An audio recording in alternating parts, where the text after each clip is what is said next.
Hello, it's Philip Taylor speaking from Richmond Green Chambers in London.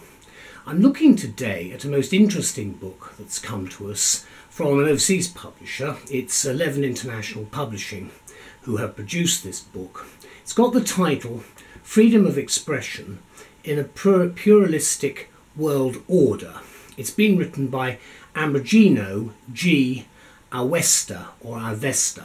I'm not quite sure how to pronounce the surname, but I hope that's the correct pronunciation. The subtitle that we've given our review of this excellent book, which we'll look at in a moment, is Important New Research and Commentary on Pluralism. And that's actually what we have here. And it's a very interesting view. Let's look at the book first of all. It's a paperback.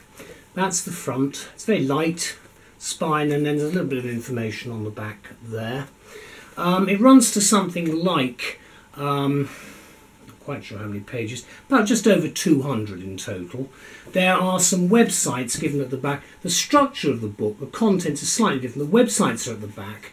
Then you have a fairly substantial amount of bibliographical references of various sorts, including cases, journals, and books, all under the title Bibliography. Then you have the copy itself. There's no index as such to the book. There is the front part of it, which you can see there. Then you've got a dedication from Nietzsche, and then the table of contents itself, the various parts 1 and 2, Pluralistic World Order, and then Freedom of Expression. Then concluding remarks are right at the back, and there is an introduction to the work itself, with a lot of, as you can see, a lot of footnoting, which is very much a hallmark of the structure of the book itself. There is also useful paragraph numbering, so you can find things reasonably easily when you go through it. I would say that the footnotes, as you can see here, do tend to take over some of the pages, so be a bit careful with that, because the general advice that we always give is to just read through the general content, the footnotes being something for more detailed research. Anyway, that is what the book looks like, as I said, paperback. This is what we say about it. This recent publication from 11 International Publishing certainly shines the light of cold yet fascinating analysis on many of the most prominent fallacies inherent in the concept of pluralism, variously referred to as multi-culturalism, which in many ways looms worldwide as a divisive force rather than a beneficial one. A perhaps largely unanticipated consequence of globalism, in other words, a pluralistic world order, is the variety of threats, both overt and covert, to freedom of expression.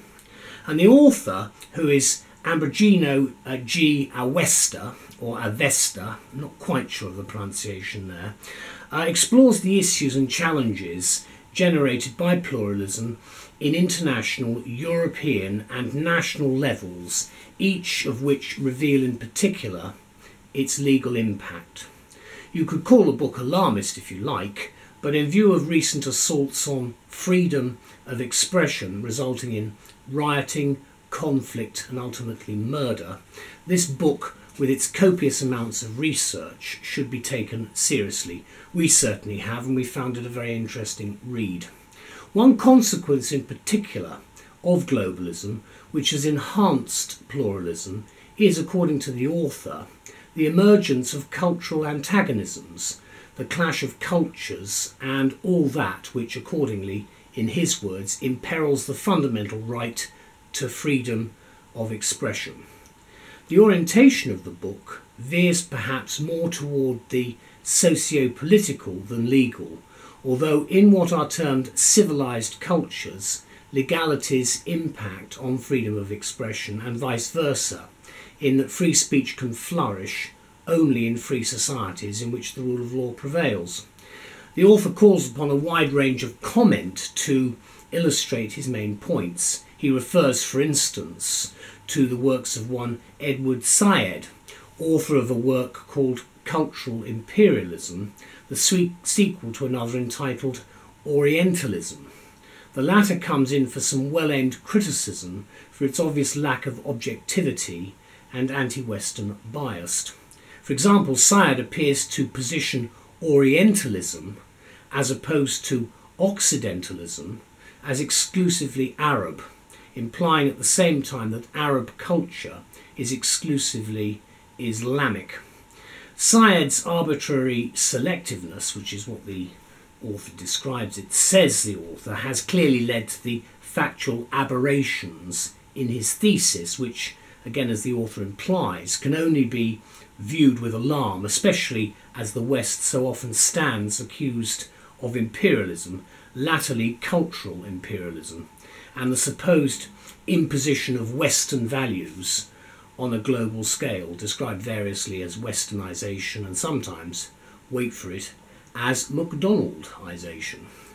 Well, they will say these things, and I think we can judge in the rational world what they're actually up to.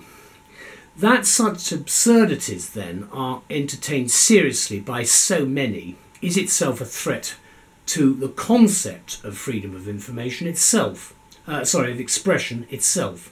Quoting extensively from such essayists as Hannah Arendt, and also referring, for example, to John Stuart Mill's classic work on liberty, the author explores some of the best known and insightful commentary on these and other vital issues that have emerged as being of special concern in the first 2 decades of the 21st century. Let me conclude by saying, for scholars and social commentators, including journalists as well as lawyers, this book, with its massive trove of research references, is quite a find and certainly a useful acquisition for the professional library. The publication date is cited as at 2015, and I'm recording this after the general election in May 2015, when the Conservatives have come back into office with a full majority and will be reviewing the working of the Human Rights Act, one part of which, of course, is the whole issue of freedom of expression. So stand by for a lot more books in this area. There's the front cover again, the spine and then the back. As I say, it's a very interesting book in many ways. It's written in terms of a style, at a high standard style. There's the middle of the book, not a footnoting as I mentioned. But you do have here in the table of contents the setting out of some of the main points which Awesta is trying to put forward. Then, of course, the concluding remarks at the back, which are relatively short, are worth having a look at just to get some idea, and that's where he starts there. He does try to give some indication, and that in fact is where we've concentrated most of our remarks in the review. Anyway, thank you to Mr. Awesta and to 11 International Publishing for an excellent publication. It's well worth a read.